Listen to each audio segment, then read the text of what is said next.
Live from the CSI Outdoor Track. Live from the CSI Outdoor Track and Field Complex on the campus of the College of Staten Island, CSI Sportsnet welcomes you in to NCAA Division II women's soccer coverage. In this morning's East Coast Conference matchup, the College of Staten Island Dolphins host the Spartans of St. Thomas Aquinas College. Good morning, everybody. My name is Joe Foreman, soon to be joined on the call by my broadcast partner, Nicholas Bavona, and both of these teams come in looking for their first victory of the season here today, as the Dolphins come in with a record of 0-6-1. The Spartans come in with a record of 0-5-2. Both teams obviously winless in East Coast Conference play. The Dolphins come in 0-2 against the ECC. The Spartans come in 0-1 in conference play. These two teams over the last couple of seasons have had some competitive games, most notably the game last year, which saw the Dolphins build a lead that was then threatened late as they held on to defeat the Spartans on the road by the final score of 4-3. The Dolphins, last time out in conference play, dropped a 1-0 result against Roberts Wesleyan University. That game was played 1 week ago. Last Saturday, the Dolphins have had a week off since, and will look to bounce back with a win here today. As for the Spartans, their last conference outing came against Damon University earlier in the season. Obviously, they dropped that game. Final score in that one, 3-0. And it looks like Nick is off public address and ready to join me on headset. Once again, my broadcast partner today, Nicholas Bavona. Well, Joe, a pleasure to be on the broadcast with you once again. What seems to be a few weeks ago since our last time you and I called the game together. And obviously we mentioned it before in our pre-test stream that both teams are looking for their first win of the season in this game. So a lot on the line. A very windy but nice sunny day here at the track and field complex, so it should be a good one between these two teams. No question about it, Nick. I touched on it already before you came on headset, but the history between these two teams indicates that we may have a good game coming up today. We've seen a couple of very good games here at the CSI Outdoor Track and Field Complex this year. Unfortunately, Nick, those have not been the games you've called. The games you've been on the call with me for have been the more lopsided games. The games where I've been solo, some of the best soccer that we've seen all season. It's an unfortunate trend for me on this broadcast. Well, of course, both of these teams hoping to see that change today, unless perhaps a lopsided result goes in their favor. History would indicate otherwise. All three games between these two teams has been decided by a single goal, and we are underway from the College of Staten Island. Dolphins possess it first. As I mentioned, they defeated the Spartans last year by a final score of 4-3. Following, or I should say the prior year, the Spartans took the win 2-1. And in 2021, the Dolphins took the win 1-0. Though I do believe there was a meeting between these two teams 4 years ago. That might have been on the men's side only. I do know we hosted the Spartans back in 2019, but I believe it was just the men who faced this stacked team that season. Two teams battle for possession in the midfield. Radavini comes away with it for Staten Island. Nick, something we've seen from the Dolphins that has been concerning this year, they've fallen behind early in games on more than one occasion with a goal in the first couple of minutes, and oftentimes they rebound well from it. Obviously, you hope to avoid that here today. Yeah, anytime you put yourself in a situation where you're down 1 or 2 goals early in the first half, it really puts not only, you're in a situation where you have to go down the field and try to score as quickly as possible, but it also puts the defending team in a position where they could kind of park the bus and kind of keep themselves in the defensive zone and make sure that a goal doesn't get put on the board. So for CSI in this game, I think the biggest thing that they can do is try to avoid giving up that early goal, put some pressure and get some shots early on goal on their attacking front. But so far, they've been in their own defensive territory in this game. Spartans send that ball down toward the corner, and it rolls over the touchline for a Dolphins goal kick. Very quickly, we'll get you the starters for both teams. Now, typically, we'd have the graphics. However, the files, I found this out this morning, the files I was sent from Stack were restricted via a Google Drive. And unfortunately, my work email is not linked to a Google Drive, so I wasn't able to open those. However, we do have the starters for both teams. For CSI, Chloe Ludwig, Emily Albano, Emily Massey, Nadia Evola, Isabella Radavini, Isabella Castro, Riley Hammond, Ariel Uwe, as the Spartans were threatening there for a moment, and nicely done to clear it away by the Dolphins out of a dangerous spot. Corner kick Stack here. Caitlin Thompson and Megan Marr round out the Dolphins starters. As well as Oksana Zahirna at goaltender. That is correct. I was getting there, I promise. Maybe not. Number 99 cut off on my roster. I was certain that I added it. I checked the back page, and I think it got lost on the transition from page 1 to page 2 as that corner kick is sent toward the middle of the box. Volley toward goal. The Dolphins looked to clear, and that was sent out of play by Kara Hill. Starters for the Spartans: Kylie Metcalf, Amalia Steen, Sarai Rodriguez, Kara Hill, Isabella Diani, Nicole Savage, Caitlin McGuire, Nini Ringstad, Lily Lawson, Ashley Argento, and Catalina Robeson.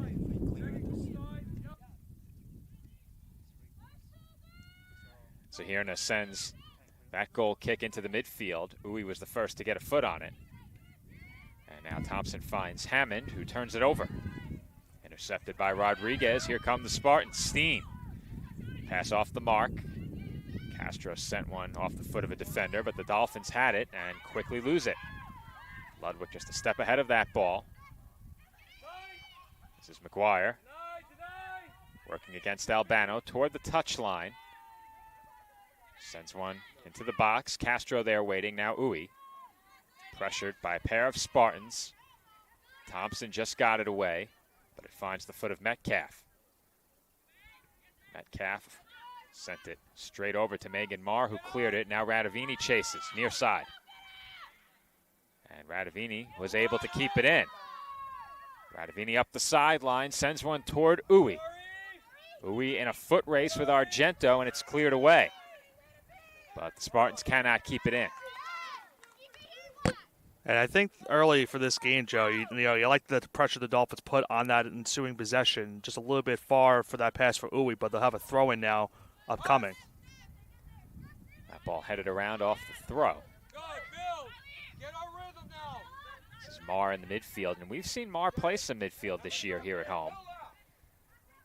Looks to be starting this game in a center back position.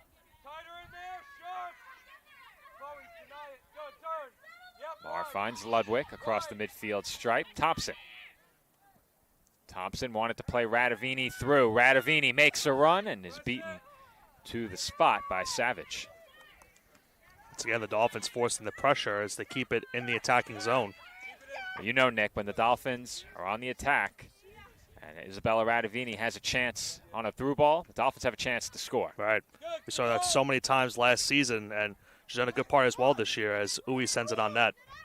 First shot of the game officially for the Dolphins off the foot of Ariel Uwe. I think also with the way the wind is kind of playing today, it's a little bit of a breeze. So some of those shots you might see from a far distance for some of these two teams. The wind always a factor here at CSI as Albano makes a nice interception on that pass. Dangerous moment there for the Dolphins off the giveaway.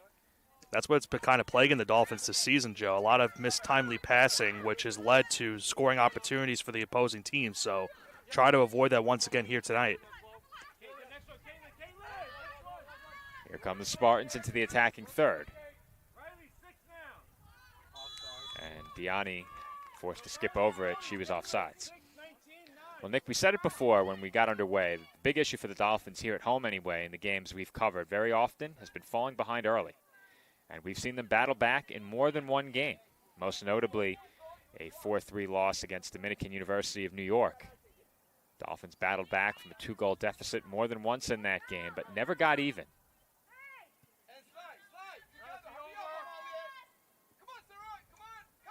Just 1 goal scored against CSI in their last game. Dolphins have had some good performances from their goalkeeping this year as well. Brianna Dorr, a winner of East Coast Conference Defensive Player of the Week earlier this season. That came in the lone Dolphins draw against Felician University.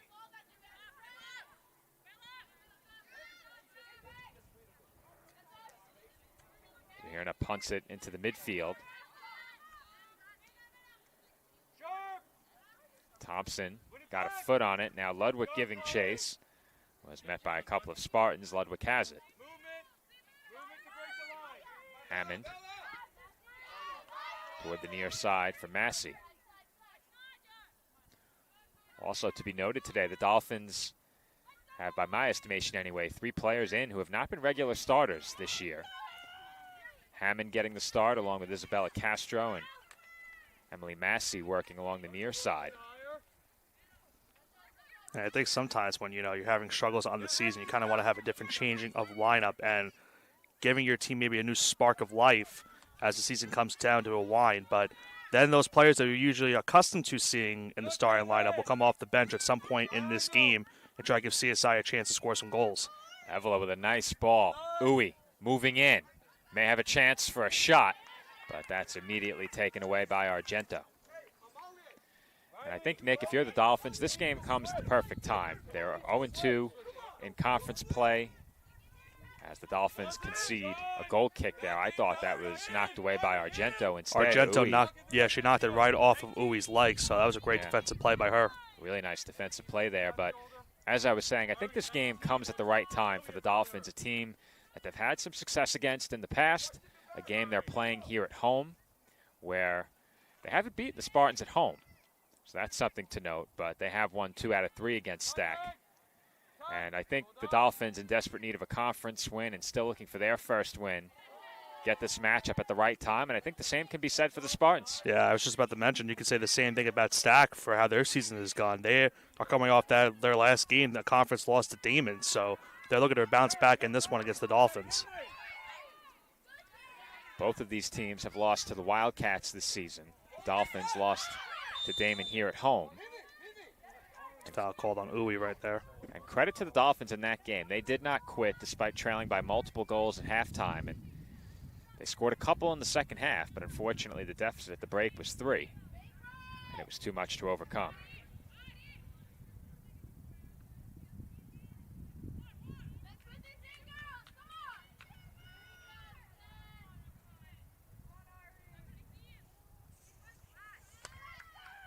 Free kick, Spartans.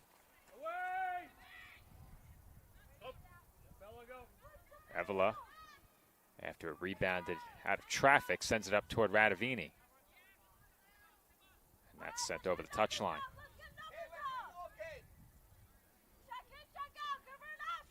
Throw in Dolphins. Massey sent it into the midfield where Spartans were waiting there. And now Stack looks to head the other way. Dolphins do well to nearly intercept, and the Dolphins do take possession.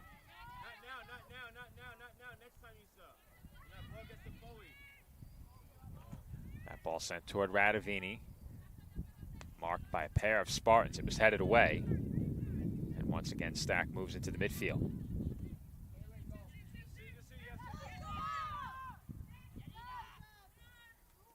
Nice redirection there by Thompson. Dolphins work through the referee, but that ball intercepted in the back by Lawson.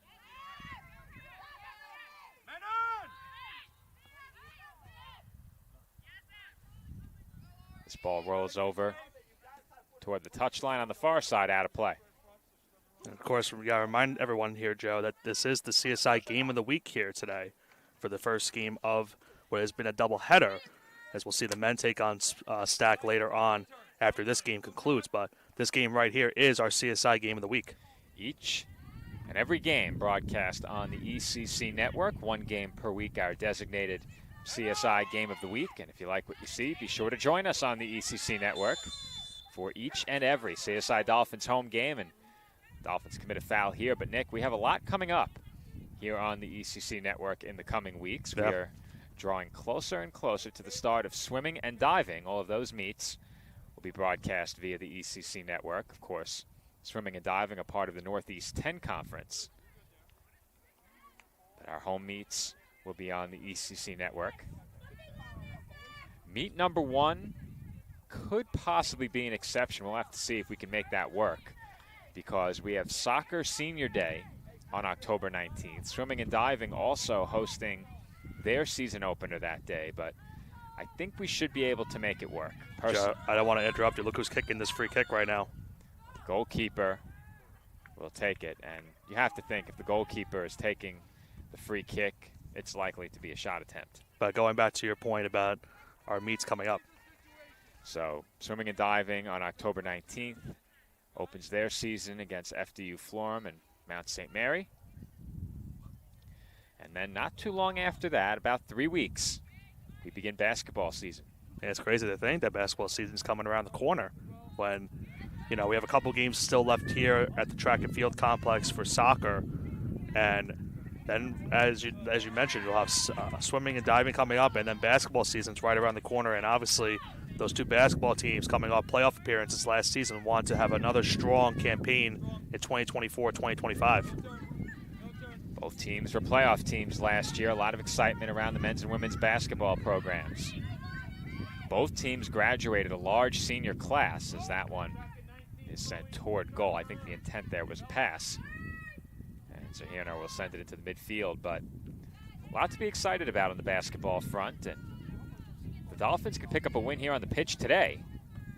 We may be in for a very exciting final few weeks.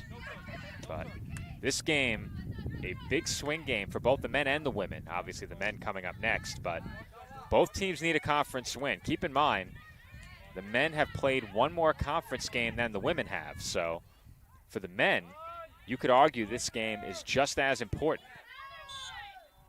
As we have a foul called, and that was on Marr right there. Yeah, just waiting to see what the designation would be. It's going to be another free kick for Stack. It's going to be Ringstead once again on this free kick. Her pass last time almost led to Stack getting the first goal of this game, but it was just a little bit too far out in front for her teammate. So we touched on it already. Senior Day will be October 19th. Dolphins will take on D'Youville University. That will also be Staten Island Soccer Club Day. Dolphins the last couple of seasons have hosted a series of club days, welcoming some young athletes. Free kick here for the Spartans. A good one. And Zahirna meets it as closing in was Steen.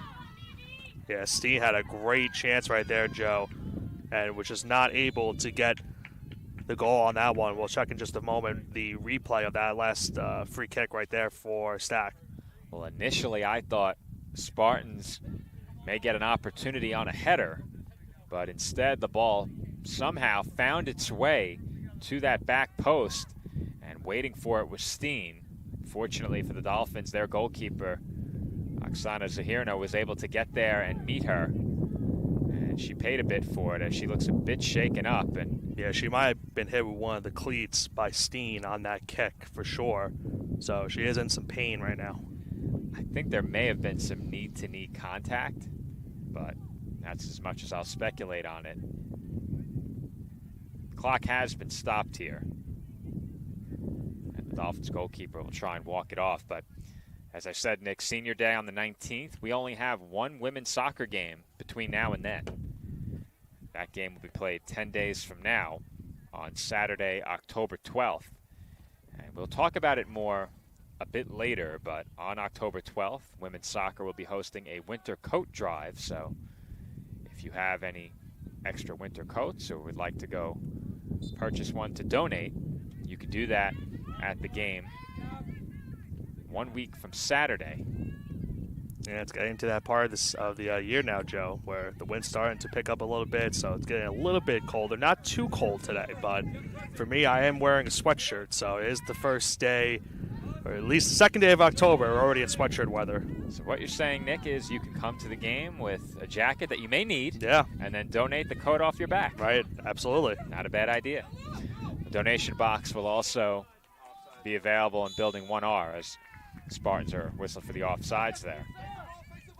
But that game also a big one. You won't want to miss it. The Dolphins take on the Mercy University Mavericks. And depending on how this game goes here today, Dolphins could potentially be looking to break above the 500 mark in conference play. They have another game on Saturday at Queens. And with wins today and Saturday, the Dolphins could draw even in conference play with a record of 2-2. It certainly could change the trajectory of your season if you're able to get the win not only here today, but then come right back on Saturday and get some momentum and get the win in that game as well. This game a big one. And obviously with Saturday's game coming against your CUNY rival, that's a game you'd like to win. For more reasons than one, obviously the implications in the conference standings looming larger and larger as we move deeper into October. And keep in mind, conference play for the Dolphins comes to an end on October 23rd, even though they have 2 more matches after that. They'll know, generally speaking, the fate of their playoff hopes following that game against Malloy, which will be played on the road on October 23rd.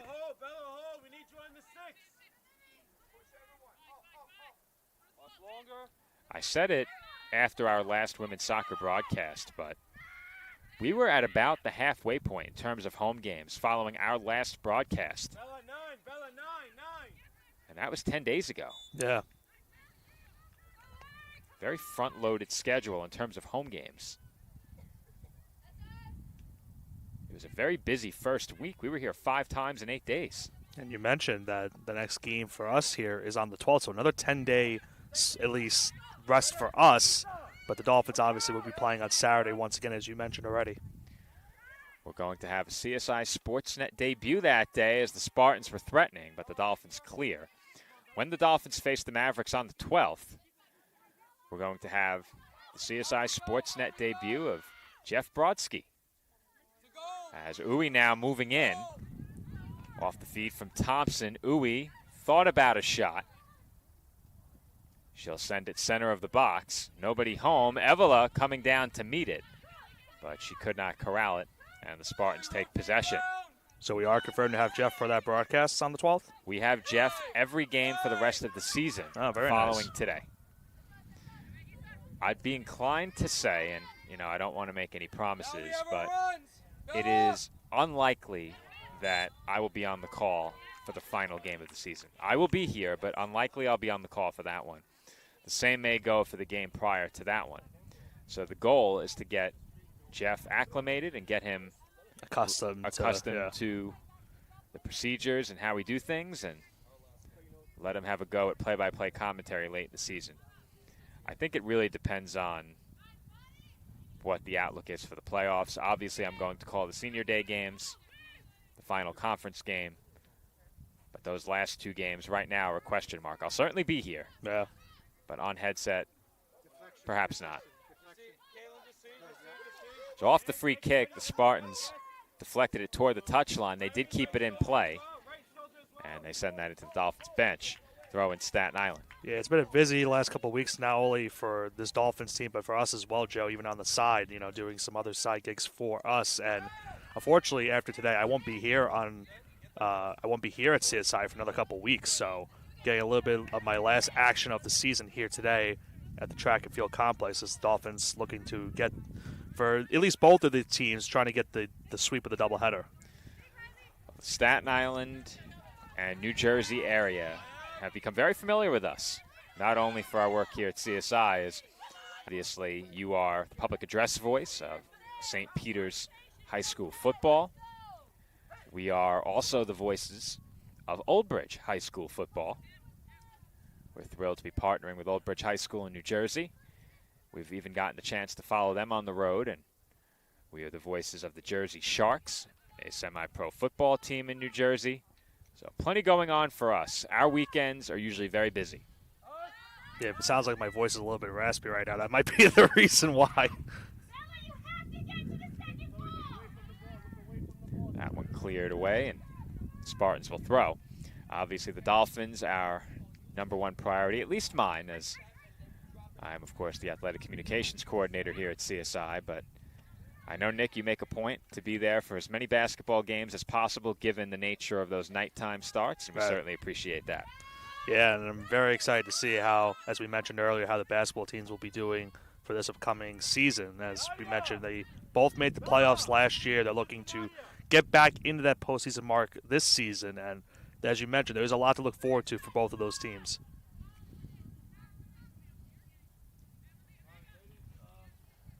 Nighttime starts for basketball make all of our staff who have day jobs more readily available. Right. So the Sportsnet crew remains largely intact for this upcoming season. Obviously myself and Nick will be there. Nick Durst also will be joining us. We'll have a different setup as well for our Sportsnet as well. We'll have the stats on our side of the court, so that will be very helpful for the viewers at home, wanting any or trying to listen to any stat corrections or just trying to get a feel of how many points are scored for a certain player in that game. So a little bit of a different setup, but it might be a very helpful setup for us this upcoming season. It's going to make my job a lot easier. Far too often I was pulled off headset, and obviously I hate to have that happen as that's cleared over the sideline. Early in this game, there have been opportunities for shots, but not much in the way of shots. I believe we only had one shot on goal, maybe the Uwe shot also. So we might have had a shot for each team so far on net. The Uwe shot on goal is the lone Dolphin shot attempt. That I'm certain of. And I think we did have one at the other end earlier, very early in the match. Yeah. When Zahirna met the ball, a shot attempt was forthcoming, but did not happen. I think that's as close as we've come to our first goal. Both these teams, as you mentioned, they're both coming off shutout losses in their last game, so they obviously want to put a goal in the net and get their first goal, what seems to be a little bit of time since their last one. The Dolphins have had some tough luck this year, and it's tough to get a feel, and I'll elaborate following this Dolphins attack here. Uwe moving in.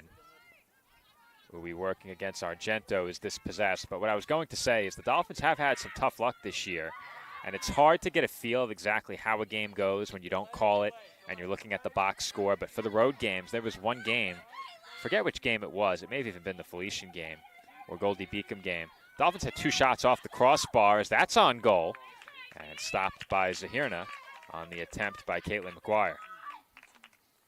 Yeah, good attack right there from McGuire, but just not able to get it past Zahirna on that shot attempt. So nice stop early for the Dolphins goalkeeper right there as we are now under the 22-minute mark here in the first half. That one punted into the midfield toward the near side.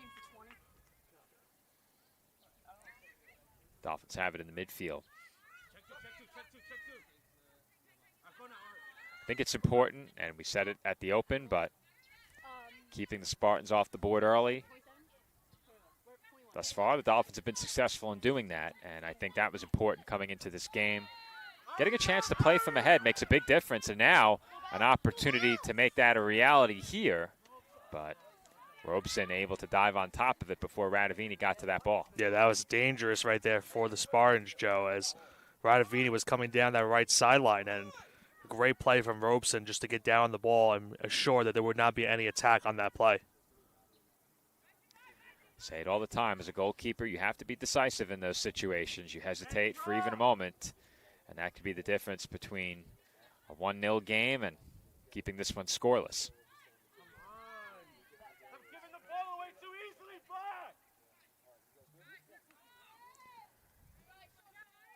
We speak about it a lot, how when we call these games from midfield, we get some insight that we don't typically get from the press box in terms of instruction from the benches. And Dolphins not liking the giveaways that just occurred in the midfield, just a bit too easy as Evela commits hard foul and is going to pick up a yellow. Yep.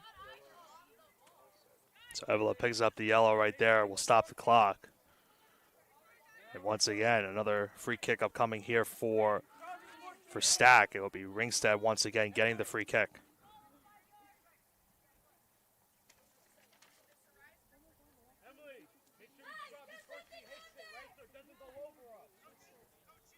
Clock was stopped, and one of the players has blood. I just heard one of the officials say that Steen is the one that's going to have to come off. So we'll see who subs in to end this first half for them.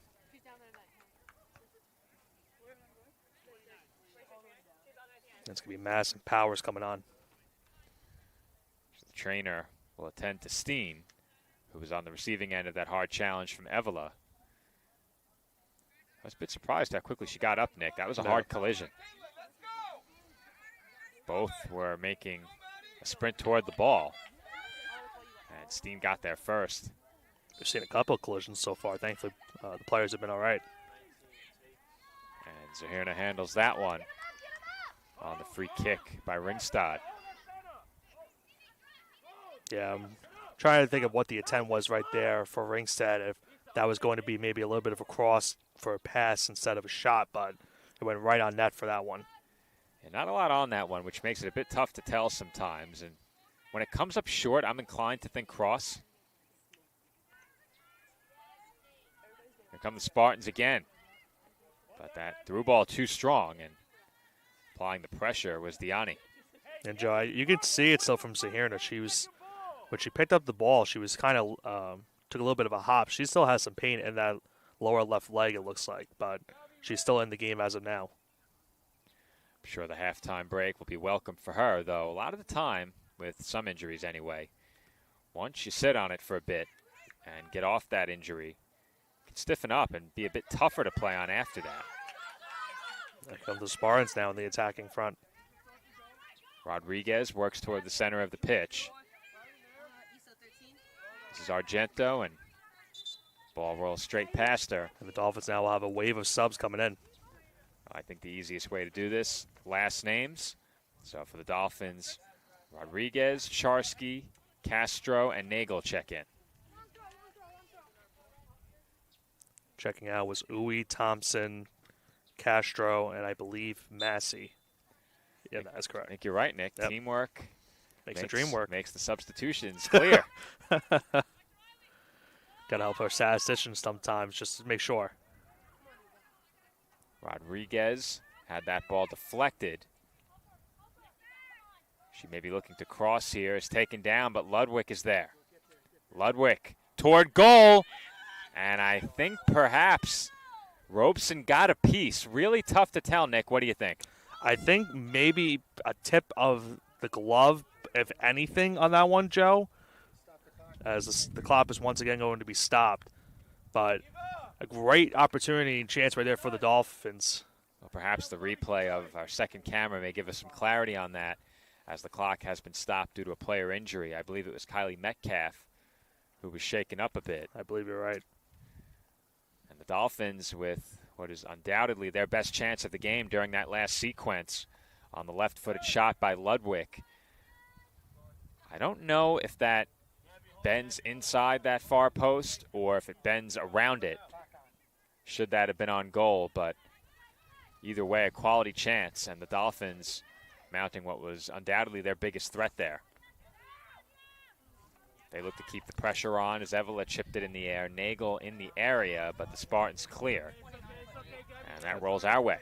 And I think also on that play, Joe, if the goal, if Robeson doesn't get a finger on it, if maybe she did or not, but if she does get a finger on it, that probably stops Nagel from easily getting a goal right there. So maybe she did deflect it and redirected the ball into going in near the corner. So regardless, a big sigh of relief for Stack on that play, not give up the first goal of the game.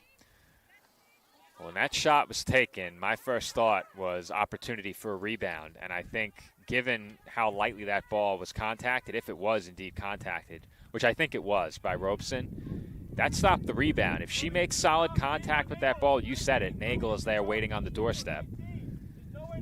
So that took just the right bounce for the Spartans, but the Dolphins have to be pleased with that opportunity. Meanwhile, Taryn Hilke checked in for Nadia Evola just moments ago.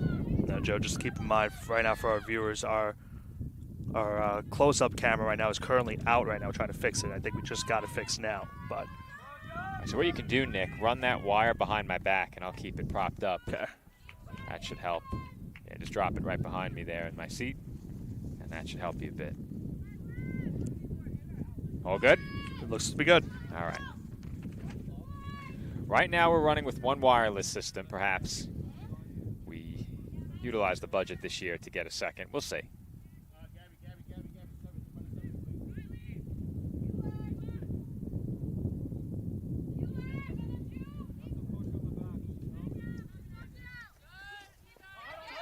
That's over the far side. And it's quickly thrown in. At least I thought it went over. Here it comes. Couple of redirects. We got to watch the equipment over here. Yep.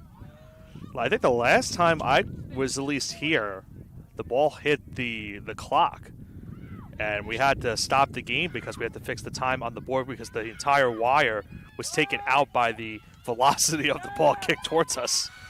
Happens sometimes, but that's why the officials have a stopwatch. Is that sent toward goal and over the bar? Great shot right there from Hill, who's gotten a couple opportunities we've seen so far. At least it's been towards that net, and we mentioned it earlier. The wind is going to definitely play a factor into this game, and it almost played a factor right there on that shot attempt. The wind very much matters here at the CSI Outdoor Track and Field Complex. Let's say the wind about average today. We've had some games this year where the wind was really whipping, most notably the opener. Yeah, I was going to say the first game of the season. Yeah. Our viewers got to see the entire tent almost taken away by the wind. We had to be the weights for the entire tent for the rest of that game. I've pulled double duty, even triple duty at times this year. I can't say I have ever pulled double duty as a commentator and as an anchor for our tent. But we managed it that day. You and I each had a post. Here come the Spartans again. Dolphins looking trap along that sideline. Diani tried to get it away, but found Albano. And I think she took it over the touchline, so the Dolphins are awarded a goal kick.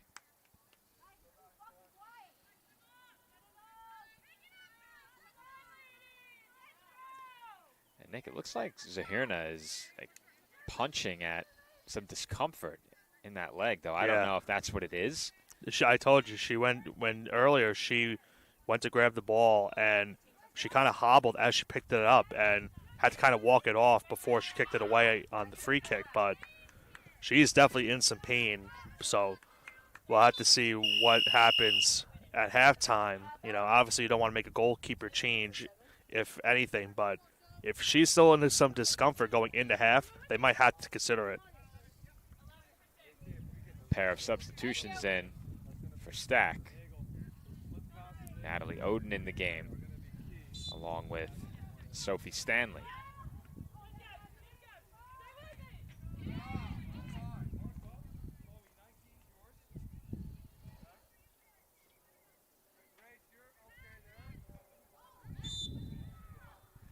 Whistle along the sideline and throw in again for the Spartans.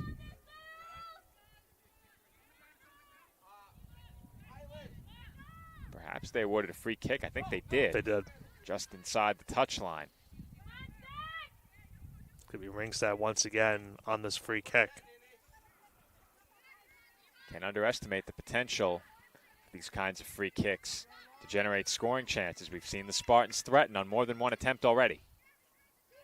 Stack, it's a very good angle if Ringstad can get it on with a cross. She's about a yard or two away from the touchline. Sends it back post. A bit far from goal, and I think she overshot most of her attackers there. Dolphins applying pressure, forcing the Spartans to retreat into the midfield. Now Albano intercepts, but clears it over the near side. Throw in Spartans. Now at the 12-minute mark here in the first half, we're just about to reach that 12-minute mark in the first half.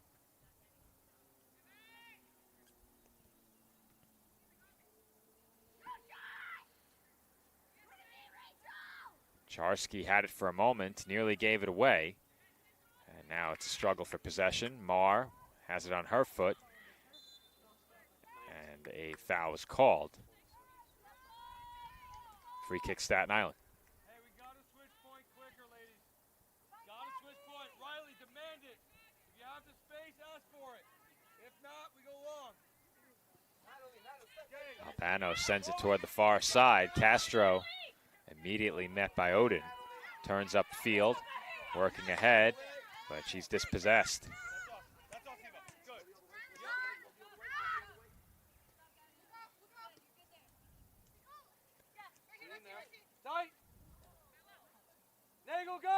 Radovini has it now. Thought maybe they might whistle the Dolphins for a push there in the midfield. They did not. Ball off the mark.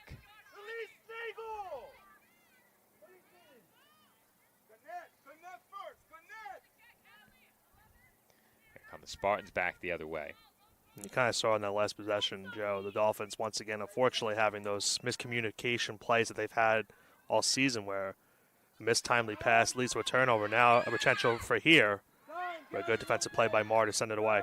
Nick, that one was awfully dangerous. Yeah. And I think we've seen it at both ends of the pitch. There have just been players not on the same page.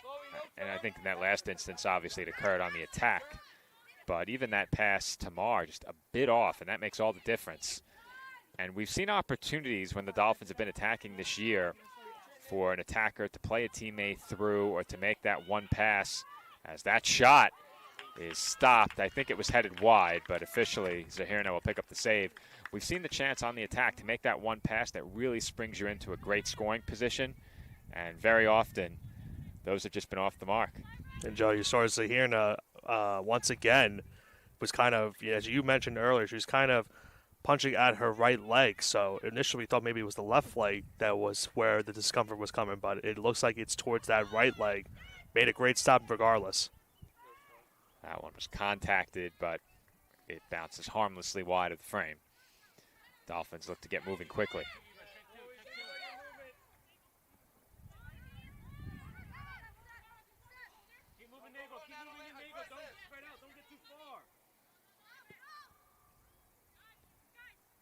Marr has it from Castro, chipped it in the air. Spartans nearly took it right back, but the Dolphins do come away with possession. Charsky toward the near side. Hilke giving chase. But getting there first without a problem was Lawson. Robeson sends it a long way across midfield, headed by a pair of Dolphins. Now Albano forced to retreat a bit. And that's a poor pass. Intercepted nicely by Odin. Odin's grabbed, and Albano may pick up a yellow. No card. Yeah, that's just one of those plays I was mentioning earlier where, not enough on the pass leads to that turnover. And Albano realistically only had that one play in forcing that foul, because if not, it was going to be an easy breakaway chance right there for the Spartans. Well, Albano's claiming she was helped to the turf by Odin grabbing the jersey. Certainly possible. No. But I think the contact initially was going to go down as a whistle. I only speculated a possible yellow card because it looked like the players helped one another down. We just got to look at it on our last replay. So now we're under the 8-minute mark. Nobody home on the free kick.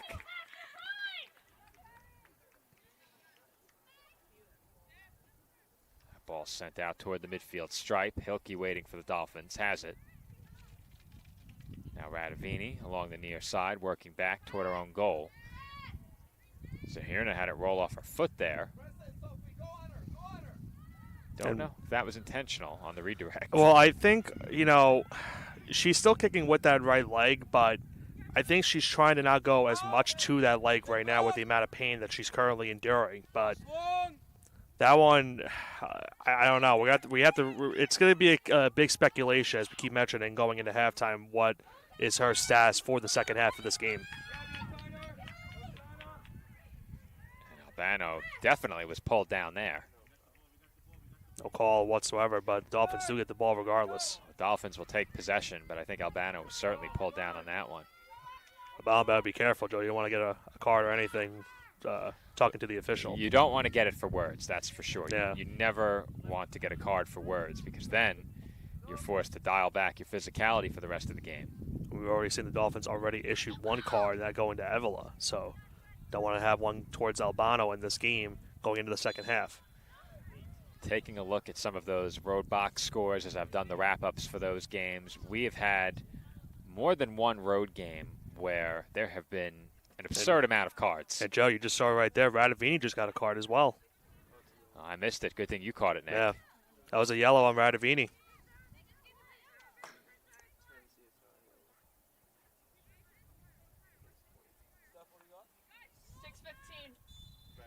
Just over 6 minutes to go, first half.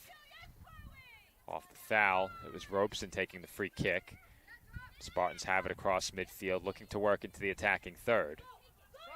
Moving forward now, Ringstad, but she was met by 3 black jerseys. Spartans do keep it. That's sent toward goal and stopped by Zahirna. That was McGuire once again saying that one on net.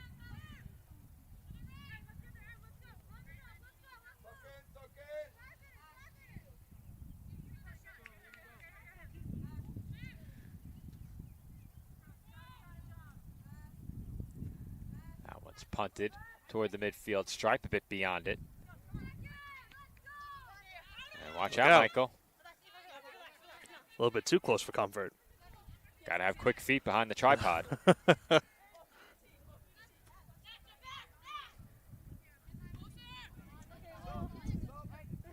the throw-in, that one headed away. The Spartans will make a substitution here. Madison Powers will check back in. Came on as an injury replacement earlier.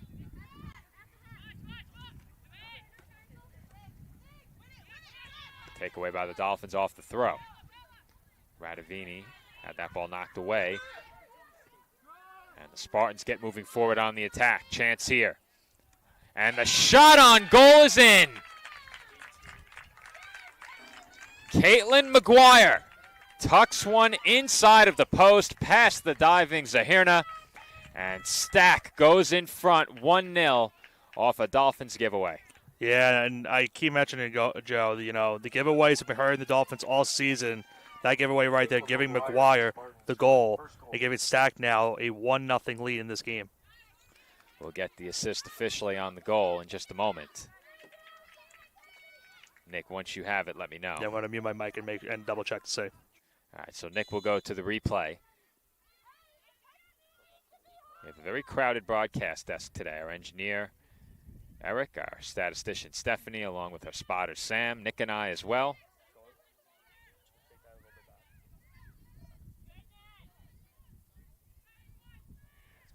Spartans now lead at 1-0 as they strike for the game's first goal late in the first half. Chance for more here, but the Dolphins are there defensively.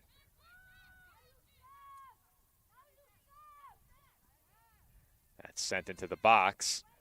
Castro cleared it just over Albano's head. Well, that could have been disastrous if Albano didn't get down.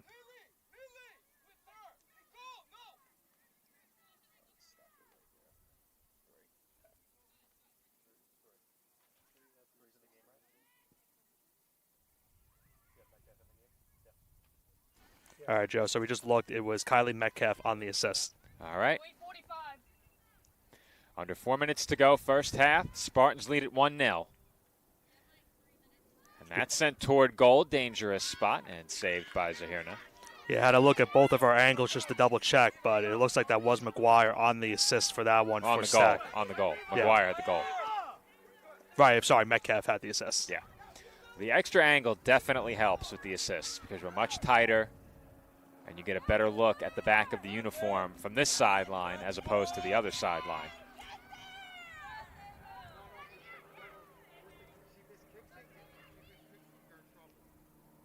As you mentioned, now we're at the 3-minute mark in this first half. Dolphins still trying to get into that attacking territory. They've only had that one shot on. They really have not had many traction in this half.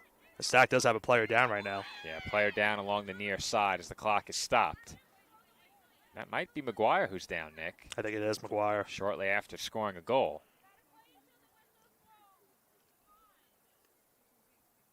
She is up now, but she was down for just a little bit. The clock did stop with 2:49 to go.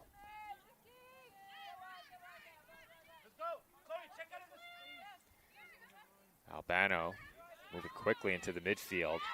That pinballs around onto the foot of Ludwig. Now Hammond. Hammond sends one toward the corner. Radavini giving chase. And she does get there in the corner. Charsky into the box. 3 Dolphins in the area, cleared away by the Spartans. Hilke now on goal and in!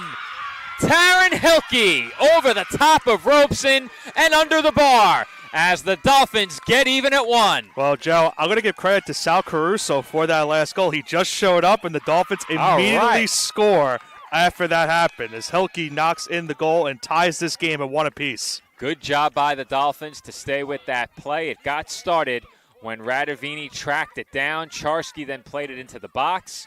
The ball rebounded out. The Dolphins sent it into the box again. And Taryn Hilke, with her first of the season, has put the Dolphins on the board and gotten them even at 1. And that has to be energizing for this Dolphins team. The Spartans just getting the lead minutes ago, and CSI draws even. Yeah, they really needed that goal, Joe. And now you tie this game at 1 just before the half. Still under 2 minutes to go before the half ends. So can Dolphins keep this momentum going and try to get one more on the board? Heads up. Look out. Well, thank you to our That's big blue water bottle. It was a big blue water the water jug. bottle. Okay. The big blue water jug took the bullet rather than the power strip.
Joe Foreman back with you here on the ECC Network. We do apologize for losing the last few seconds of the first half as that soccer ball came in and connected with our power strip just a bit. Thankfully, the water bottle that was in the way took much of the blow, but we had the power to our laptop knocked out, and apparently there was not enough battery to keep us going. So I don't know if that says more about our setup or the battery on this laptop. But either way, Nick and I will be back with you for the start of the second half. However, as you can see on your screen, 10 days from now, 1 week from Saturday, CSI Women's Soccer will be hosting a winter coat drive during the game against Mercy University. So come catch some conference soccer action and bring any extra coats you may have to donate here to the CSI Outdoor Track and Field Complex. You can also visit Building 1R and make your donations there as well. There is a collection box in Building 1R where you can drop off your winter coat donations. And for more information, you can contact women's soccer head coach Alex Mendolia.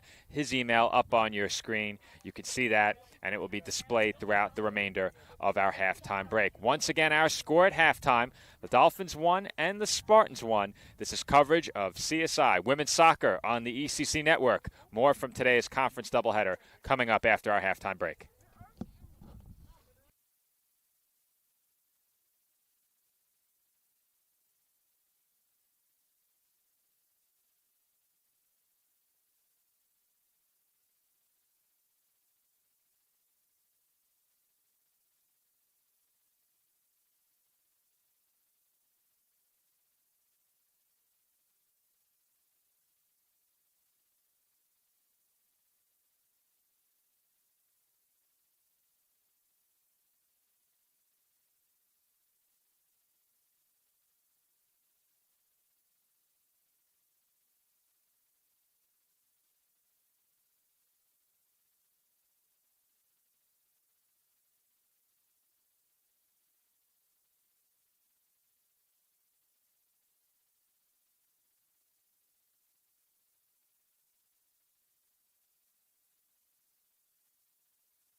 Joe Foreman back with you here on the ECC Network for the start of the second half between the College of Staten Island and St. Thomas Aquinas College.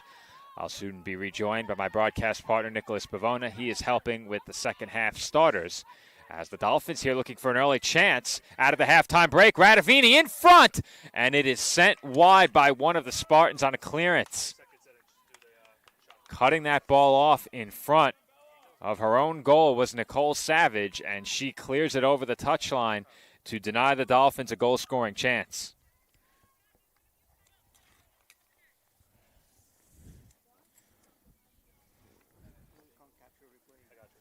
Corner kick. Staten Island coming up right here, and very quickly, Dolphins putting the pressure on in half number 2 as Evela heads it wide. A good corner there from Radavini, and Evela was also in good position to receive it, but she sent it just a bit wide. Welcome back, Nick. Had to make sure we got the right stars on the pitch for the second half in this one. It looks like we are ready to go. For the Dolphins, Clarissa Melgoza making her home debut today. We have not seen her play in a game here at the CSI Outdoor Track and Field Complex. Also a change at goalkeeper as well for the Dolphins. So kind of what we speculated going into the end of that first half is the case here in the second half, as Villacris will now start in net. Yeah, you could tell Zaherna just looked uncomfortable for much of that first half as the Spartans hoped to test Villacris early. Instead, the Dolphins goalkeeper dives on top of it. But give your credit to Zaherna as well. You know, you did give up that one goal, but still had a very impressive first half. You know, there was a lot of shots being put on by the Spartans in that half. It was only able just to allow that one goal and keep this game tied. Ball in the midfield now. Rodriguez got a foot on it, but the Spartans take possession. They work up the near side toward the corner. Dolphins apply the pressure. This is Steen into the box, cleared away by Ludwig.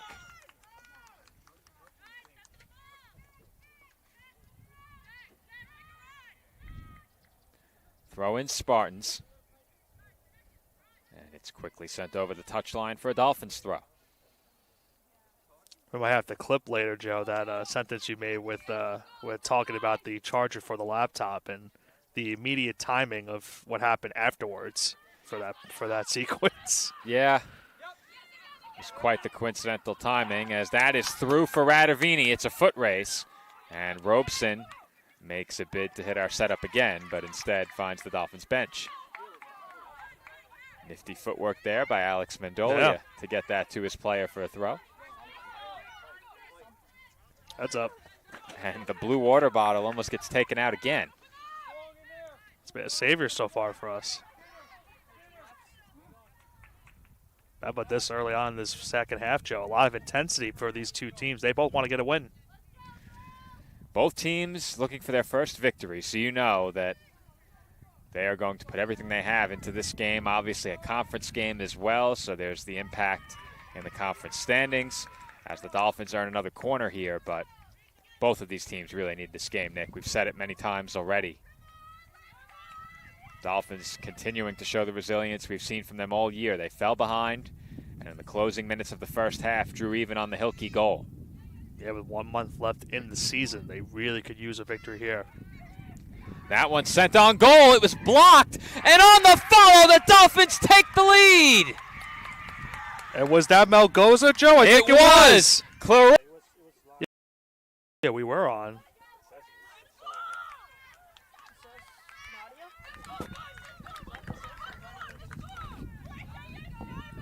And hopefully we caught it, as unfortunately our wireless internet here at the track and field complex is not cooperating. But Nick, we just had a Dolphins goal. We do have the replay, so we will bring the replay in. What we actually can do as well, if we go with an audio override, which we'll do after this, the Spartans make a bid to tie, and denied in front was McGuire. She made a bid for goal number 2. So back and forth action here in the second half, but perhaps once we have a break, we can go back to that goal, and if you click the audio override button, you'll hear the call on the goal. We don't do that now, but we'll come back to it later, and we'll get a second look at the Dolphins' goal.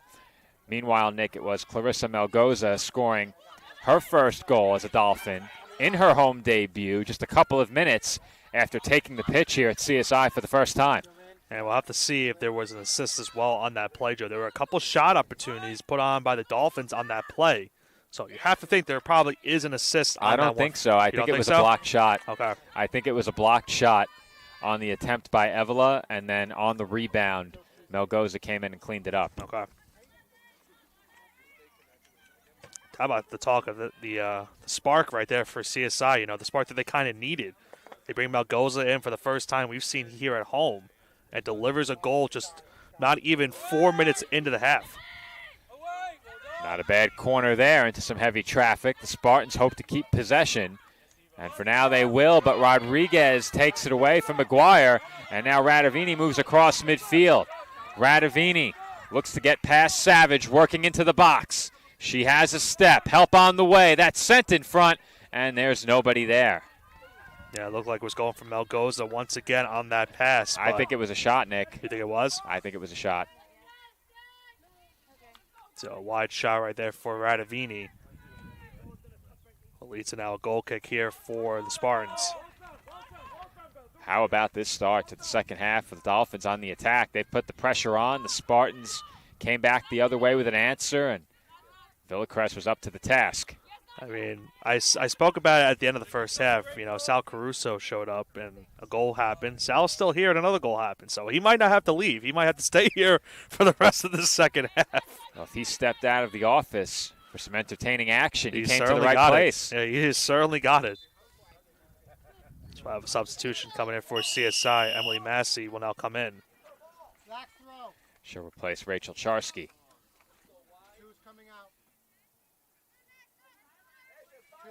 Go ahead.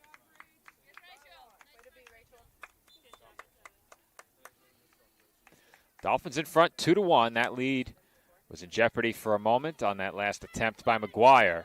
That came a couple of minutes ago now, but fast-paced back-and-forth action early in the second half, and we did not see this early in the first half. Yeah.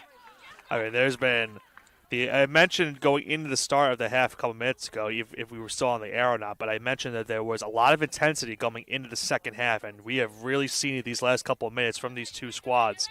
And we'll see if now stacked, they're trying to tie this game back up again, this time at 2, as they'll have another throw-in coming up. You know what, Nick? I just realized we have our wireless hotspot out here, unless you returned it to your car. It's a personal hotspot. I don't think I did. We probably we probably have it. All right, so we'll have to get that hooked up, and at least for today, the internet shouldn't be an issue the rest of the way. And it looks like we have an injured Spartan here.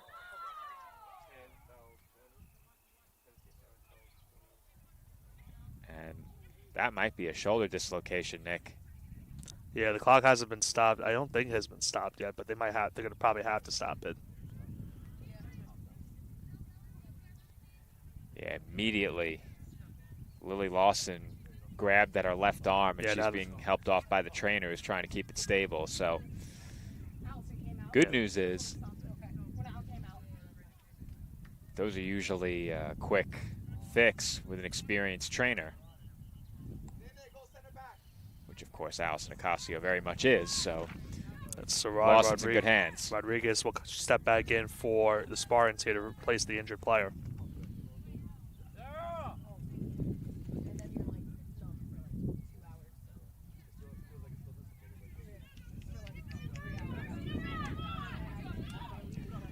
A free kick coming up here for Stack. The foul was called on Radavini during that exchange, which resulted in the injury.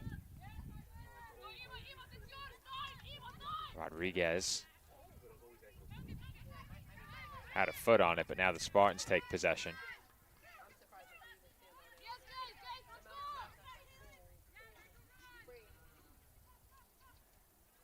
Stack now moving forward into the attacking third. Dolphins forced him toward the corner. Strong tackle by Rodriguez will force the Spartans throw-in.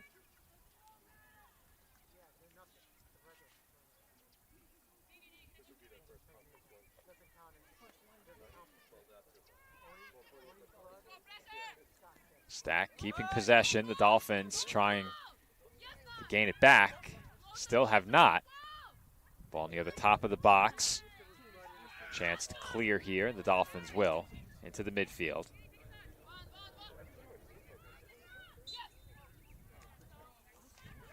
Foul called there on Ludwig.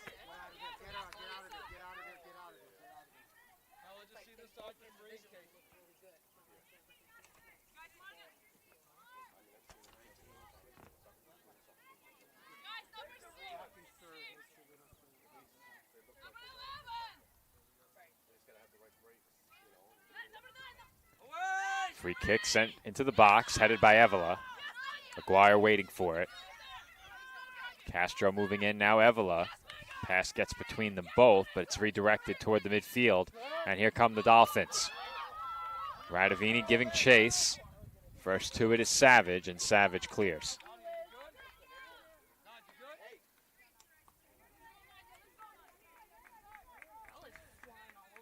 Throw in Dolphins. Still a 2-1 game.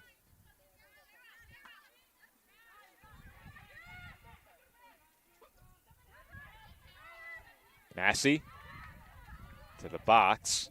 That's over Thompson. Rodriguez waiting, but didn't get all of it.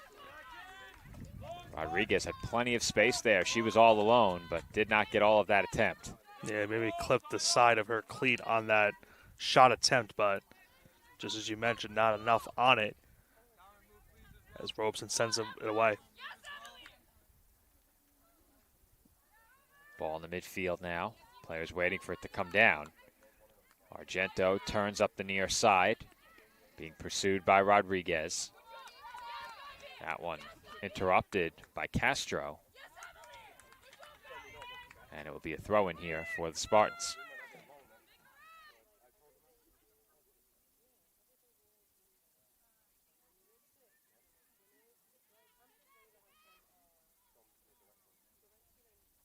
Throw in Dolphins now.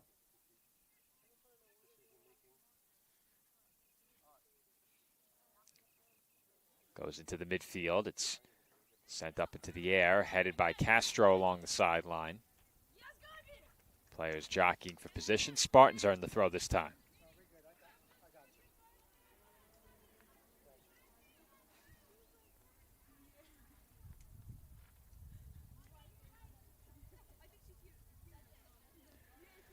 Stack throwing once again. Finally, these two teams and us here at the commentary desk get a bit of a breather with the series of throw-ins. It was fast-paced, back-and-forth action for much of the second half up until these last couple of minutes. And to think there's still another 33 minutes to go in the half as well, so still a lot of time for a lot more high-paced action.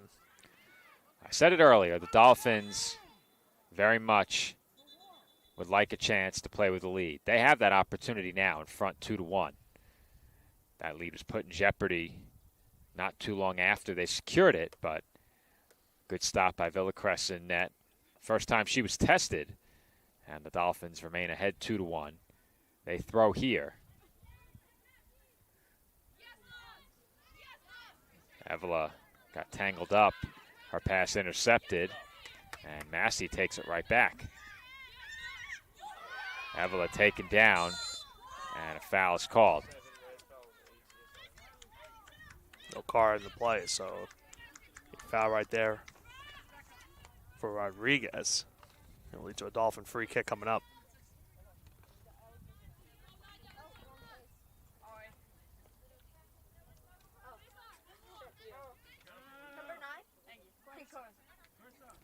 Free kick, Staten Island. Albano will take it. That one sent toward the top of the box.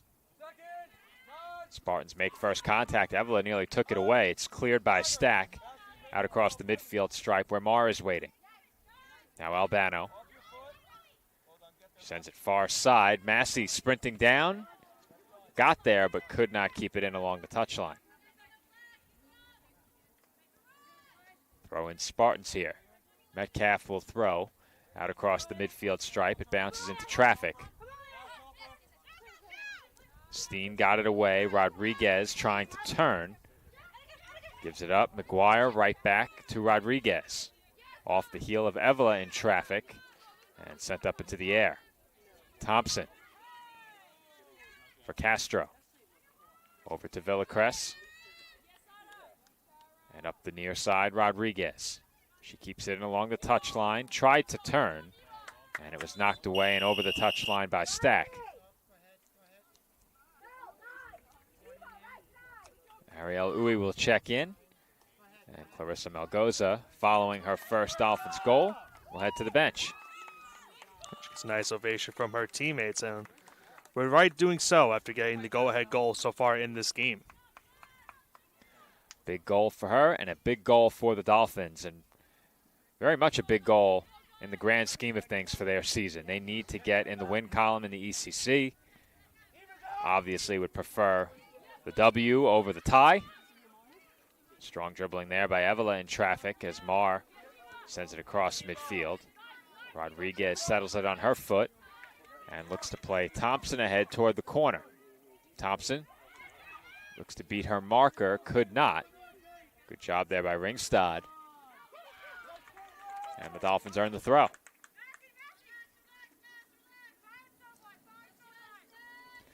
Spartans have a bit more margin for error overall than the Dolphins do, having played just one conference game. Dolphins really need this win. And Stack could put the Dolphins in a huge hole if they were to come from behind and take the victory. Even a tie at this point in the season is tough for the Dolphins. They're certainly capable of being overcome down the stretch.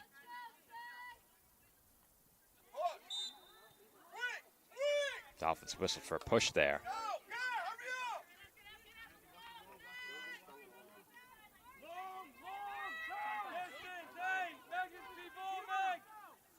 Following today, the Dolphins will have 4 conference games left.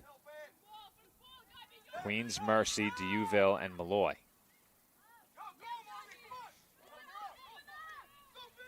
As we mentioned earlier, 2 of those matches we played at home, as Marr just got that away. It was deflected by a Spartan. And Massey will throw following a Dolphin substitution. Riley Hammond will check in with just inside of 29 minutes to go. She replaces Nadia Evela.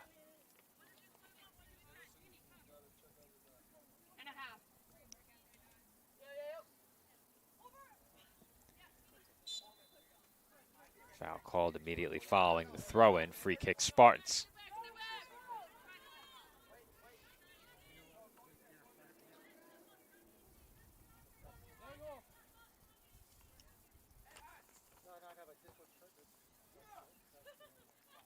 Taking it will be Ringstad. Sent it to the box. Bounces through traffic. Who touched it last? Doesn't matter. The Dolphins keep it in along the touchline and clear it. It looked like that ball may have found its way through without connecting with anyone. Dolphins then just elected to clear it from along the touchline. Uwe looking upfield. Her pass broken up. Now Rodriguez for Stack, gives it up. Argento, right back to Rodriguez. Savage sends one off the head of one of her attackers. That was Steen who got a piece. Give and go in the corner, and the cross was blocked by Isabella Castro. I should say Gabriela Castro. It was a Castro regardless. I was close. Got the right last name. Right last name, wrong sister. Corner kick coming up here for the Spartans.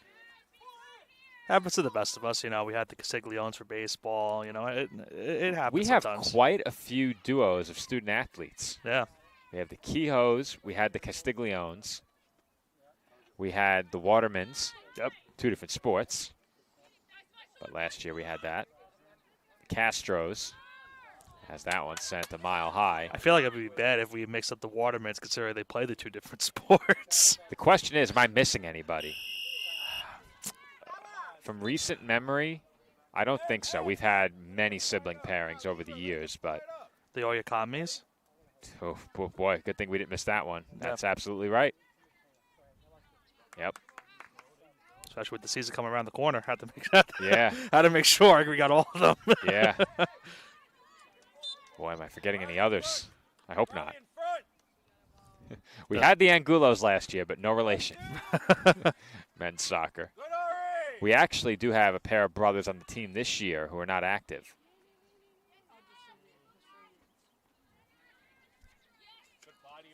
But I think that's it. It's very tough to think of all the players when you're, covering this many sports. You have to try to keep it in a backlog and try to make sure you remember every single player you can off the top of your head. But yeah, I've been doing this a long time now. It's hard to believe we're coming up on the start of year 10. Full decade.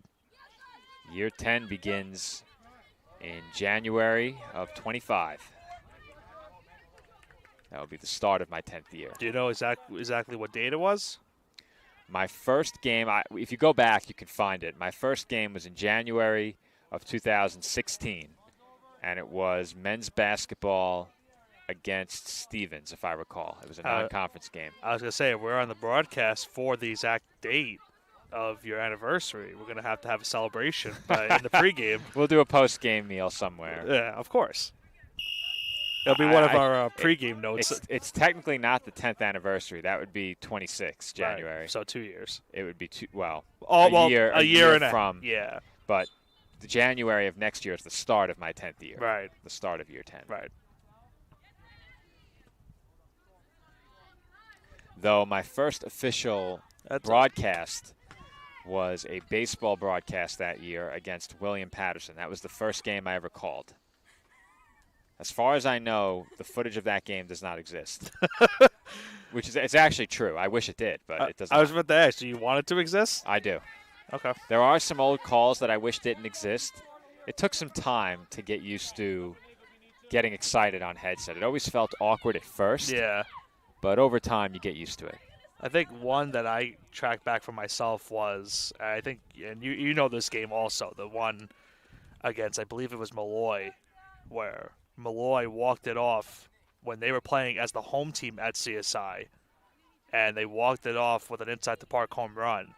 But the call for it was not great because the audio kept crackling because we didn't notice it at first hand. So listen back to it after the game, it just sounded like a robot, commentating the entire game.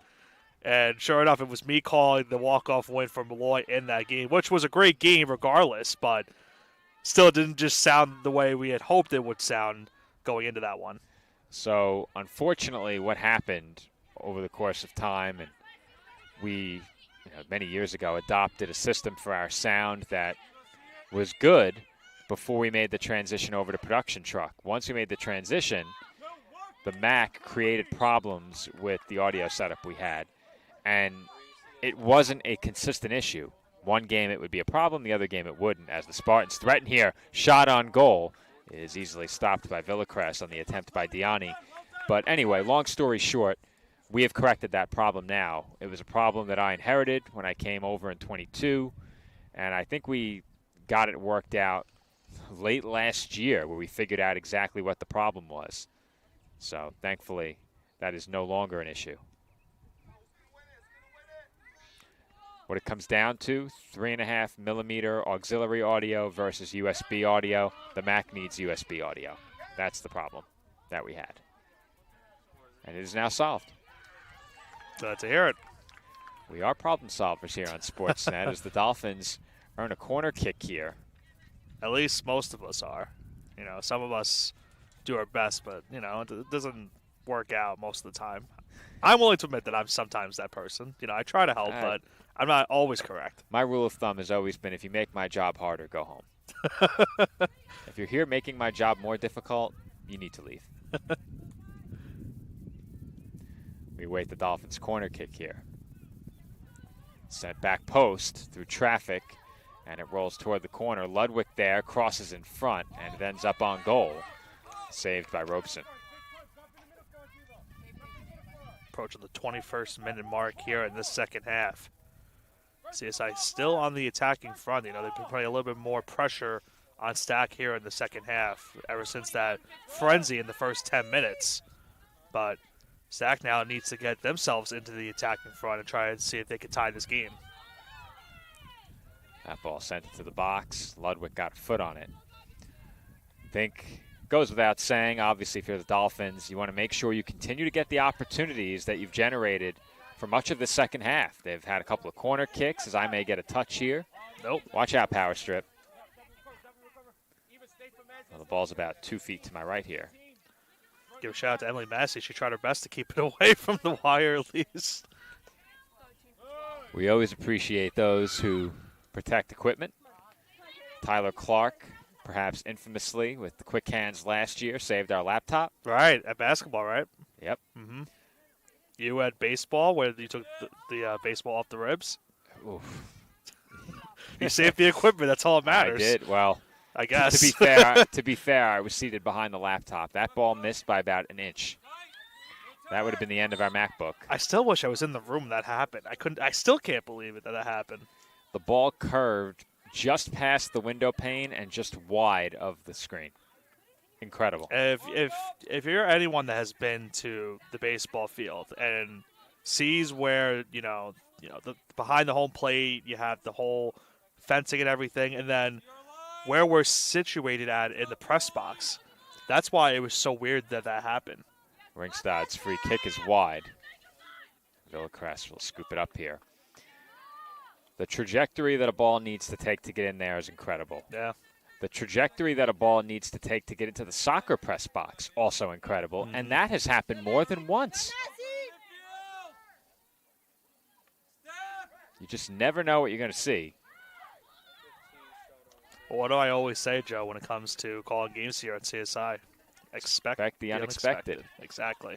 The Spartans bench now getting a bit upset. They felt that Caitlin McGuire was fouled. She was petitioning for a call. The bench petitioning for the call. They didn't get it.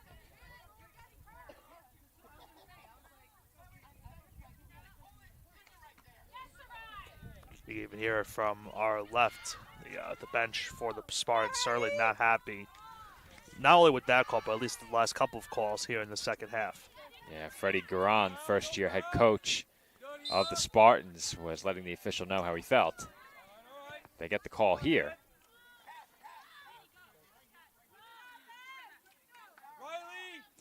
We've seen quite a few free kicks in this game, and it looks like Robeson's coming out to take it again. Yeah, expect a very long shot here from Robeson, maybe on net.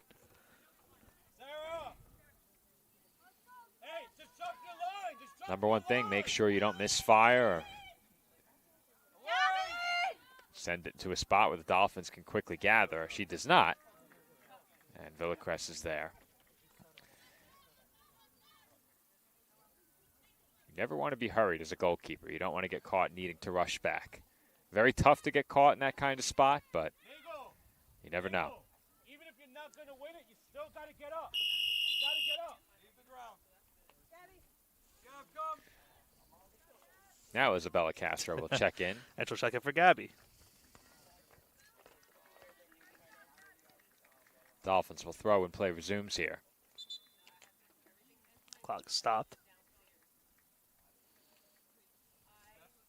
17:36.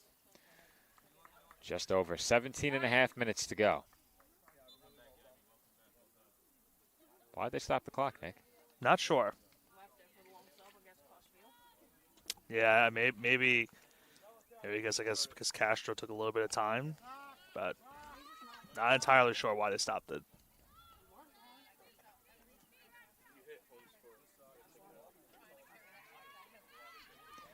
The Dolphins have it as we approach 17 minutes to play.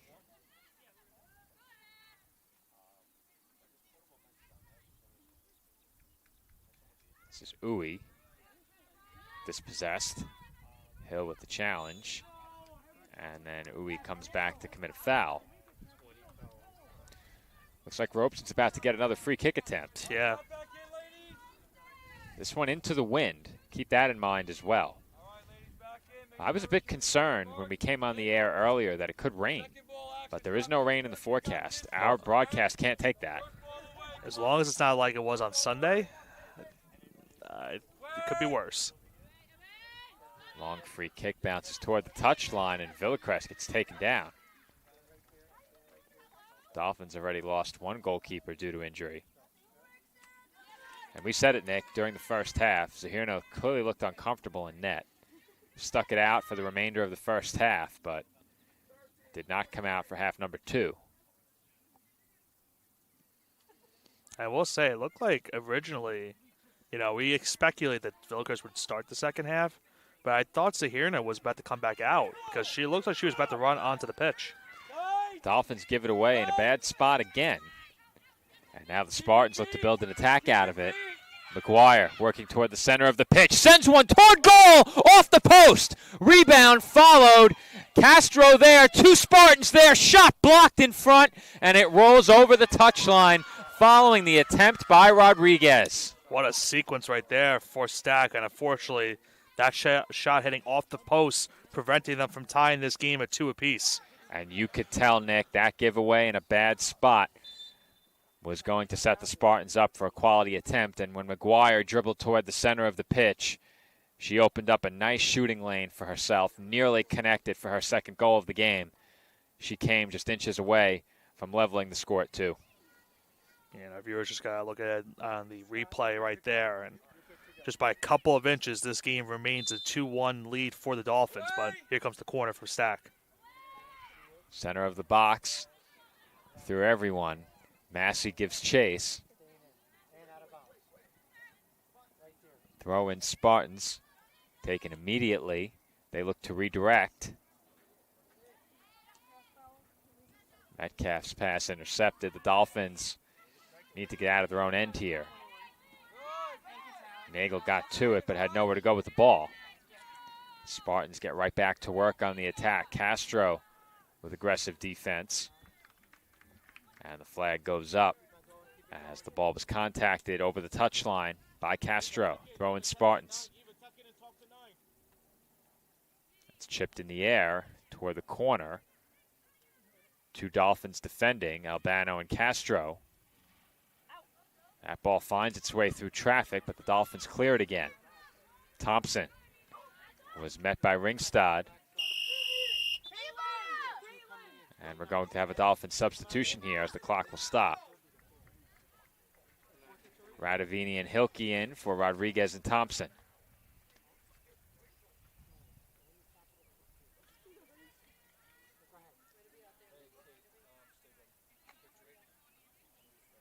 We're inside 15 minutes now, right, Nick?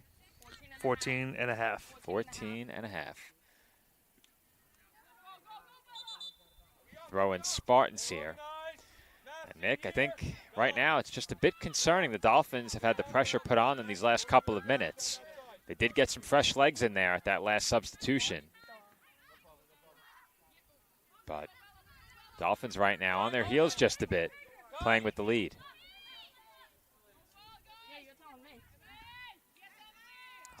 Albano clears that one away, but going to your point, Joe, I mean, certainly need to get out of that defensive, unit right now, trying to avoid having to park the bus in the spot.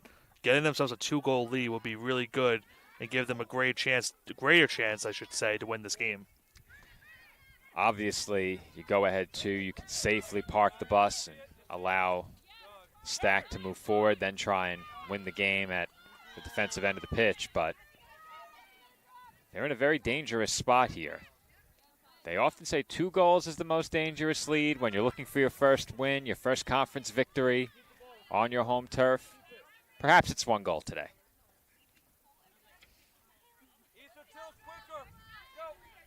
Throw it now for the Dolphins here.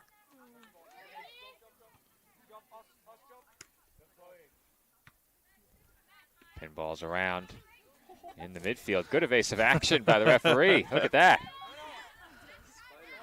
Everyone's on their toes here today. That ball found Hilke bending through traffic, but again, the Spartans take it. Once again now, here goes another attack. And the Dolphins have been in a tough spot. McGuire's through, but she stumbles over the ball. No foul. Play continues. Stack is irate, Joe. Livid. They were looking for that penalty shot right there.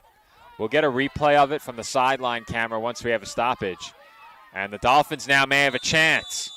But the flag is up, offsides, and let's get a look at that last sequence at the other end of the pitch and see if we can spot anything on the replay. Nick, you have a view of the monitor.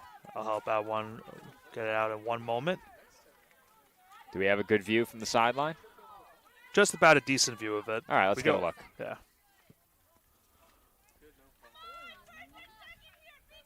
Table thinks it's a good no call. What do you think, Nick? It's a bang-bang play. I mean, I think you're also at the point that you don't really want a game to be potentially decided on a penalty kick, which we have seen so far this season. And that was in the men's game earlier on. But I think that could have gone either way for both sides. Well, the Spartans will view it and disagree with the final decision. But I didn't get a look at it on replay in real time. It looked like she stumbled over the ball. If you were going to blow a whistle there, it would have had to have come before she stumbled. Next stoppage we have, we'll look at the wide shot as well to see if that maybe gives a little bit. It won't give as much of a clear view, but it will. We at least have the full play of it. Yeah, I don't think the wide shot will help much, but we have some time. Let's get a look. Dolphins substitution here, Nadia Evola for Riley Hammond.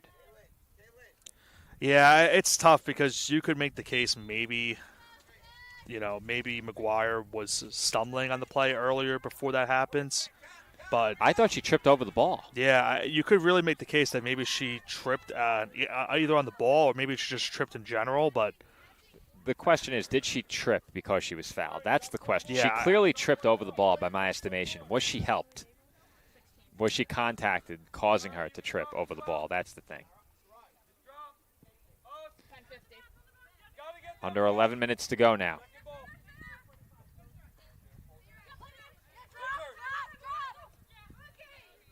McGuire into the attacking third. Moving ahead with some speed. Look to play an attacker through. Perhaps look to shoot it. What do you think, Nick? Looking now back at it, she definitely clearly tripped over the ball. And I didn't really see any contact with Mar on the play that would have led to a foul on that play. You have a much better look on replay than I did. My inclination in real time was to say that she tripped over the ball. I think that Stack was implying that maybe I don't want to put words into their mouths. I'll make my point in a second. Well, here comes Radavini. Chance to make it a 2-goal lead. That is on target, and it hits the post. The rebound is blocked. I thought for sure that was headed in. Another attempt by Evola is saved. Radavini in disbelief. It remains a 1-goal game. First hits off the post, then Radavini off the misdirection. Heads up. Look out, Michael. And we saw right there, you're going to look at the replay, a very, very interesting sequence. First shot off of the post, second shot blocked by Metcalf, keeping this a one-score game. Big, big defensive play by Metcalf to keep it 2-1. Nick, how did that ball not go in? The spin on that ball took it off the post. Now, the point that I was making about the play with McGuire is that maybe Stack was saying that, she definitely tripped over the ball, but did Mar maybe, kind of contact her to get her to fall onto the ball? That's what I was asking. Yeah. That's the question. That's where I think the conversation begins. I didn't really see much to maybe, make that inclination, but there definitely could be a case to be made in that play. So after a brief stint on the bench, Caitlin Thompson checks back in, replacing Emily Nagel. And now we're under 9 minutes to go in the second half as well, so time is certainly of the essence right now for both of these teams. The Dolphins still lead it, but very nearly went ahead by a pair. I almost dropped my Gary Cohen. Oh, wow, it hit the post, Nick. You would have been saying OMG like the Mets have been doing this entire season. Yeah, I attended the game where Grimace made his debut at Citi Field. Unsuspectingly, I didn't realize it would be a pivotal moment in the season, but I was at that Mets-Marlins game. I believe the date was June 12th. Crazy to think that a win today, they are into the NLDS against your Phillies. I'm rooting for the Mets. I would like to see them play the Phillies. I have season tickets for the Mets, and if they play Philadelphia, I have tickets to all the Mets home games and one of the Philly home games. Yeah, I was going to say, you'll most likely be at potentially 3 or 4 games in that series, depending on how long it goes. Well, we can't do Saturday. I intend to go to the game on Sunday in Philadelphia, 4 o'clock start. And then the 2 games at Citi Field are a definite. Those are weekday games, 100%. I'll be attending those.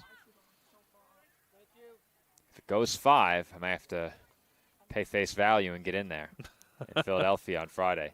So you have which game for the series? Game 1 or game 2? I have home game 2 in Philadelphia. Gotcha. That ball sent to the box, headed by the Dolphins, and Ludwig clears as she was spilled to the turf. That's sent back into the box again, headed by Marr. Spartans trying to keep it at this end of the pitch. Argento working toward the sideline. Now McGuire. She speeds toward the center of the pitch, looking to open up an angle. Dolphins do well, but they leave an attacker open, and the game is tied. Amalia Steen from Caitlin McGuire. And in the closing minutes, we are level at 2.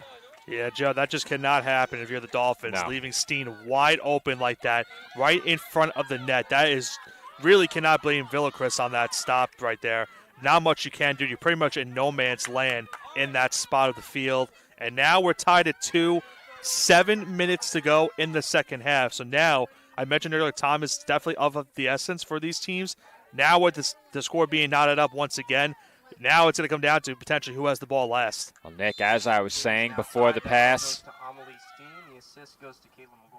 Dolphins were doing well to cut off the shooting angle for Caitlin McGuire. There's a reason they did so well. To cut off the angle, they abandoned Steen. Yeah. She was wide open behind a series of Dolphin defenders who were working against McGuire. And even without scoring, McGuire's had a huge impact on this game since her goal in the first half. That was Thompson trying to keep the ball in play for the Dolphins. Maybe a potential shot attempt that was blocked. Yeah. But, you know, you mentioned it earlier that the concerning thing for the Dolphins is they've been on this side of the pitch for most of the second half ever since that first 10-minute flurry. And now with the game being tied once again, that's definitely a major concern. McGuire again working toward the middle of the pitch. Dolphins hoping to clear this one. They do. And you're right, Nick. I said it earlier, and it was concerning because not only were the Dolphins on their heels for much of the second half after that initial surge, but there were a lot of chances for the Spartans during that time as well. And you just got the sense that with all the opportunities they had, it was going to be tough for the Dolphins to get this game to its conclusion with play favoring Stack as much as it had. Got a chance right here, though, with Radavini. Radavini had the big opportunity before as Robeson stops that shot, but Radavini came inches away from making it a 2-goal game, and you have to think that would have put this one away. Yeah, Metcalf right now, that play that she made to block the second attempt is right now the difference of this game. You're right about that, Nick. It wasn't just the shot that found the post, but the block on the second try. Comes McGuire. Ball loose and cleared again by the Dolphins. Yeah, it looked like McGuire maybe was going for a shot attempt on that one, but it was blocked by the Dolphins. But here comes the cross now. That ball bounces into the arms of Villacres. Now at the 5-minute mark, so pressure certainly on for both of these teams to try to get down and try to get that third goal. That would be the difference maker and the win for one of these two squads. As a matter of pure mathematics, a tie helps the Spartans more than the Dolphins, just based on the simple fact that Stack has more conference games left.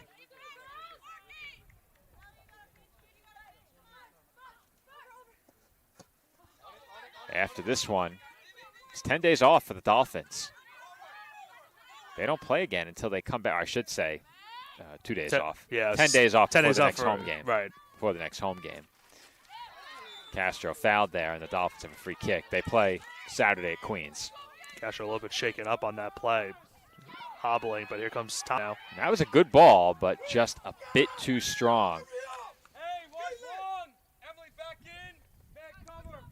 Alex, 4. 4 minutes to go, Nick. A foul call. I think this one was on Evela. It was. She has to be careful. Can't commit a hard foul here. Already has a yellow. Yep. And it's going to be Robeson once again, Joe. She's going to kick it away.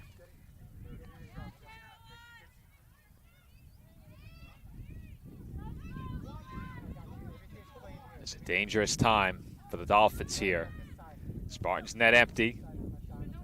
Plenty of red jerseys in the box, and that's on goal.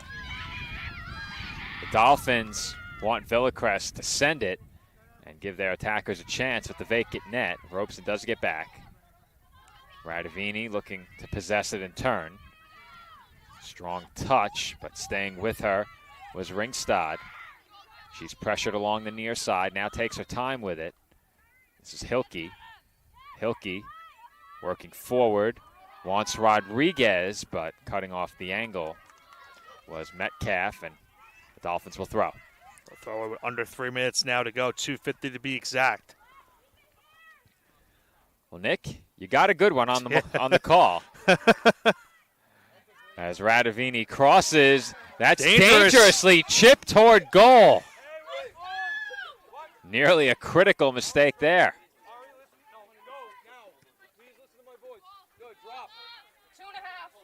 2.5 to go. The bench is beginning to turn up the volume level here. A lot of instruction coming, and a lot of cheering from the players. Spartans once again possess it in the attacking third. Diani met by Albano. Albano dispossesses her. Albano looking to find a teammate along the near side. Instead, being forced to retreat just a bit. Now turns upfield. Under 2 minutes to go. Albano kept it in nicely, but couldn't connect with Hilke. McGuire. Pass intercepted. Evola. She's met. Evola's down. The clock will stop. 1:41. Trainer being called out. Unfortunately, that sometimes happens when you have this much intensity this late in the game. You know, you're trying to make a play for either side, and an injury like that could potentially happen. So, well, hopefully Evola is okay as they check on her with 1:41 to go in regulation. So it looks like this may be a bit of an extended break. Evola has not moved. When play resumes, as Nick said, 1:41 to go. What happened? No. You tell me now.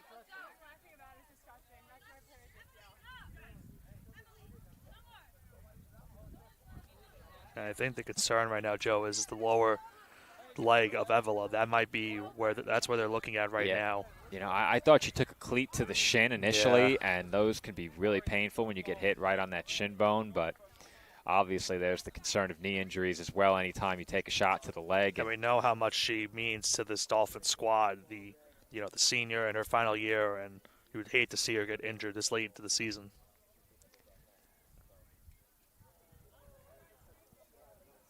Well, you have to think that it would be very tough for her to get back in this game with the stoppage for injury now. You would think that her day is probably done.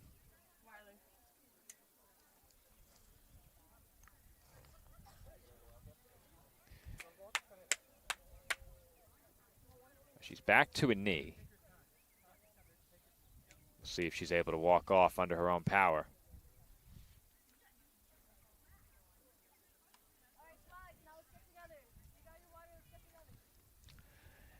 And obviously, she's going to be needed some help off the field to try to get off. Yeah.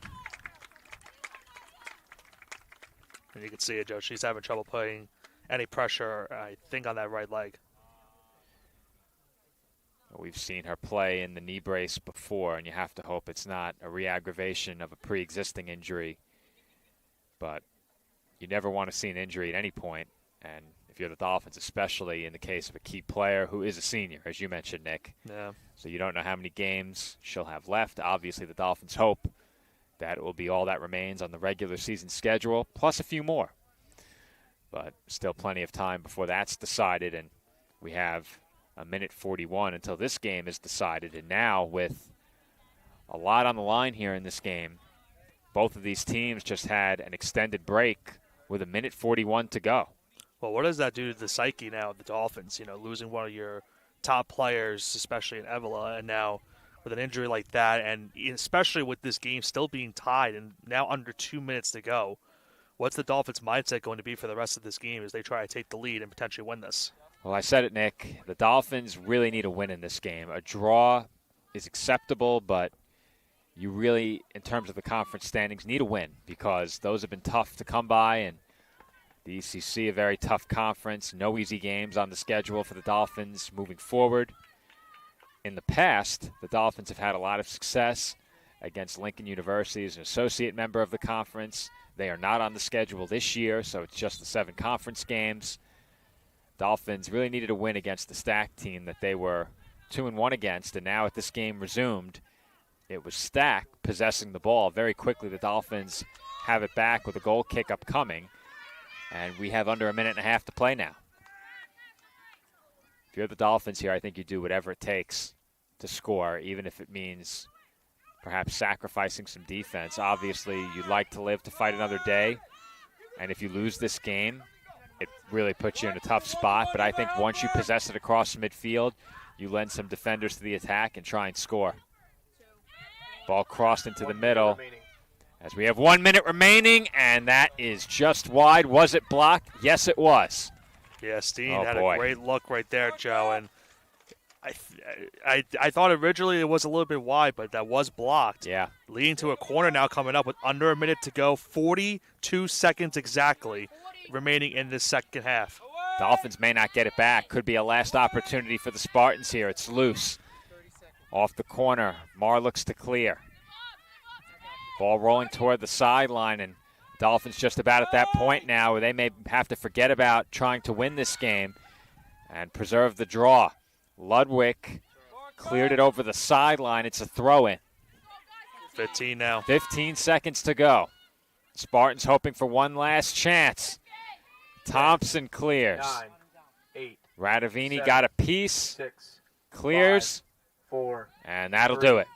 2, Well, Nick, 1. we mentioned it. You had not been on the call for a tight game. That changes here today. We got a good one.